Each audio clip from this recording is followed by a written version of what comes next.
Can you bring his tweet back? My math is off. Somebody bring it back. It says they're going to lose 3 out of their next 4 games. 3 out of 4. They could lose 2 out of 4. No, no? We need him on the show. Somebody call him right now. I'll reach out to Philly Godfather. What type of betting are you doing, sir? I understand you and Adam are cool. I don't know you. Okay, so I'm telling you right now, your bets are trash. Are you sitting here then just locking in they're going to beat the Bills and the Ravens? Because that's what you're talking about if you're saying 2-2 is not plausible. I'll tell you this. I would bet on that before I'd bet on what the hell he talking about. Well, of course, that's not going to happen. Something needs to go remarkably.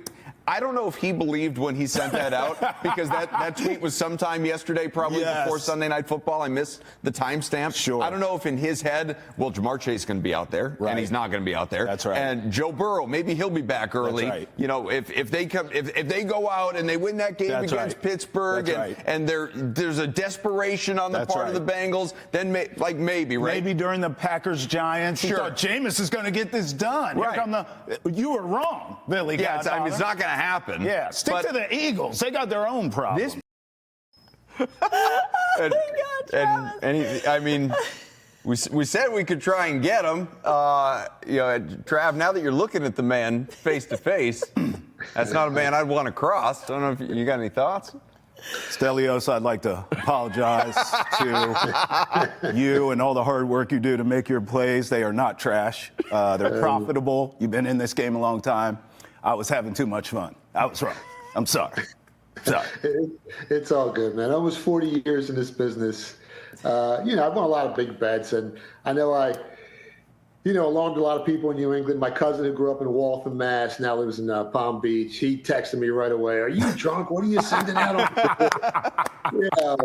But if you really look at the math behind the statement or the tweet, the odds of the Patriots losing the next 4 games in a row is probably like 100-1 off the top of my head. Yeah. And how you get those odds is you basically multiply the money line odds times 4. It's that simple.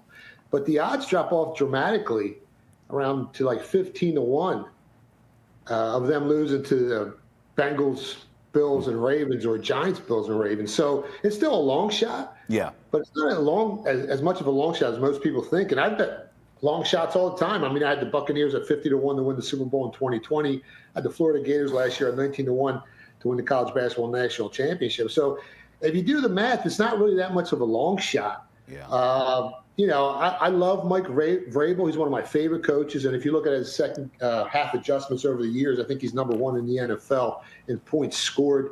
Drake Maye, no one was a bigger fan of his coming out of college. I sent out a tweet saying whoever gets Drake Maye is going to be extremely happy. And now he has the second best odds to win the MVP.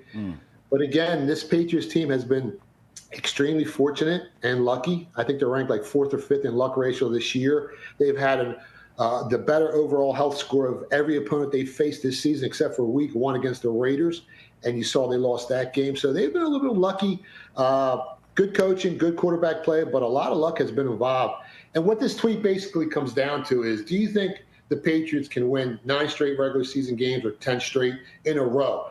And that doesn't happen much in the NFL because they're not beating the Ravens or the Bills. The last time they played the Bills, the Bills turned the ball over 3 times, and they lost the turnover differential 3-1. And anytime that happens, you lose the game 82.5% of the time. So I don't see that happening. And this Ravens team is coming on strong. They got their mojo back.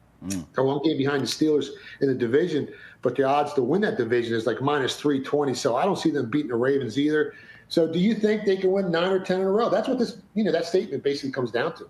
Yes is the answer. Stelios Maltepes is here with us, the Philly Godfather, and if we have some time, we'll get to your Eagles and the defending Super Bowl champs, and looking like maybe the class of the NFC right now for sure. But here's where I don't know what's going to happen against the Bills and the Ravens, but I do confidently sit here believing we're going to be looking at a 10-game winning streak going into the bye, and part of that is obviously the no Burrow, no Chase factor, and the other being the Giants are a dumpster fire, and who knows what Jackson Dart's health situation is. Not that Jameis Winston isn't always live to cover a number. We just saw it this past weekend. The thing that jumps out at me, guys, the more I think about this, Stelios, is we should be talking about a team that's already won 10 in a row. This team should be 10-0 right now. It gave away the game against the Steelers, back in just prior to this 8-game winning streak, obviously, and opened the year with the Raiders. Did people watch Monday Night Football? Right. That team is trash. If the Patriots faced them literally any time other than, I think, week 1, that would have been a win.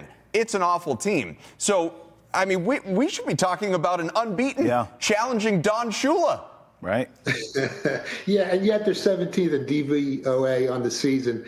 And like I said, they've been extremely lucky. Listen, Vrabel's one of my favorite coaches, and luck favors the prepared mind, and he's one of the best coaches in the NFL. Like I said, Drake Maye's been played, lights out, but that makes it even more harder. If you think the Patriots should have won 10 in a row, well, do you think they can win 11 and 12 in a row? Jameis, he's always, if he doesn't turn the ball over, doesn't throw any picks, he'll beat you. He's a gunslinger. You see, he's kept his team, the Giants, in the game last week.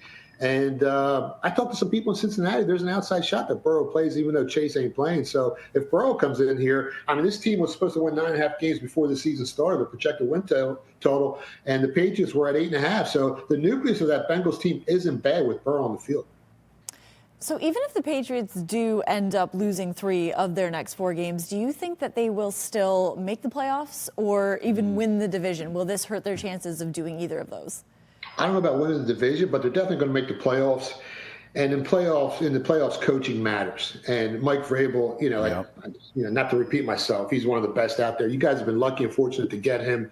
I don't know what the Titans were thinking. You saw what happened to the Titans, the drop-off on that team since he's left. So, I can see them winning, going a little deep in the playoffs, but beating the Bills in the playoffs, if the Chiefs sneak in, the Ravens are coming on strong. The Colts, look at the Colts' point differential on the season, one of the better teams in the AFC. So it's going to be extremely difficult to get to the Super Bowl. But if some of the better teams, in my opinion, if they get a little banged up, all season they've been playing against the most banged up teams in the NFL, and the ball bounces their way, they could end up in the AFC Championship game.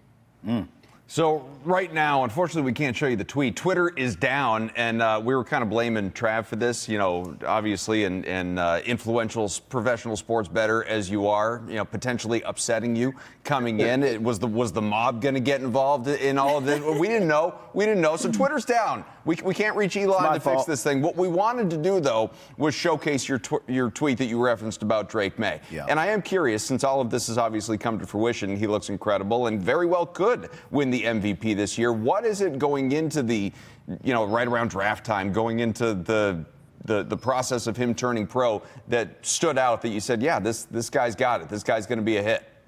It's the defenses he faced in college, his touchdown to interception ratio, his pocket presence. There were so many different factors about that kid coming out. And people were asking me, is he better than Caleb Williams? And I would tell them flat out, yes, back then. Now, Caleb has played better this season, but I think Drake Maye is the cream of the crop. And you guys got a stud there playing quarterback for the next 10, 15 years, man. You guys can become a juggernaut again. I know, when Tom Brady left, it kind of broke everyone's heart. And you guys were calling him Benedict Arnold when he left. But this kid here, man, he's the real deal. All right, Phil, we've only got a couple of moments here, but to touch on your Eagles quickly, do you believe that this is a repeat situation? Are the Eagles ultimately going to at least be the team that represents the NFC? About A.J. Brown. We trying to get A.J. Brown. Well, A.J. Brown's a big Tom Brady fan, big Julian Edelman fan. Can we get A.J. Brown from you, please, sir? He's like, sure. I'm not sold on the Eagles, man. They've also been very fortunate. They've caught the better teams that they faced this year all banged up, like the Lions, the Packers, and the Chiefs. So the ball has been bouncing their way. They rank outside the top 15 in opponent yards per play and yards per play, offense and defense. They got a lot of talent on the field, but it's very difficult to repeat. It's hard to get back to the Super Bowl. It's hard to win it again. So I'm not sold on them as of right now. I think there's a couple other teams in the NFC that are better than them. But again, if the ball bounces their way, anything can happen. It's the NFL, man. It's a war of attrition. Through Foxborough we go, I guess. Fair enough. That's just what it's going to have to be. Stelios Maltepes, again, the Philly Godfather. Check him out on Twitter. Check out his plays. The man's out there making money, except evidently when he's betting on the Patriots. Of course, he's got the booked. Check that out as well. Stelios, thanks so much, man. Good luck, guys.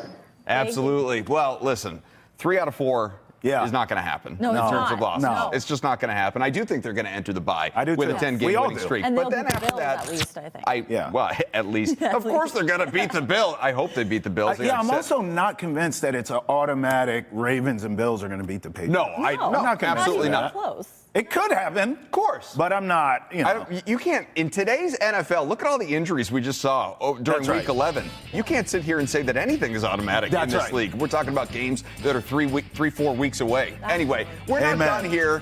Feels like we're wrapping. We're not wrapping up. We're going to go over to Nesson Nation. Check us out. Boston has entered the chat. 8 to 9 on Nesson, 9 to 10 Nesson Nation. Monday through Friday. Adam, stop talking. Catch us over there. All right, good. We'll see you next.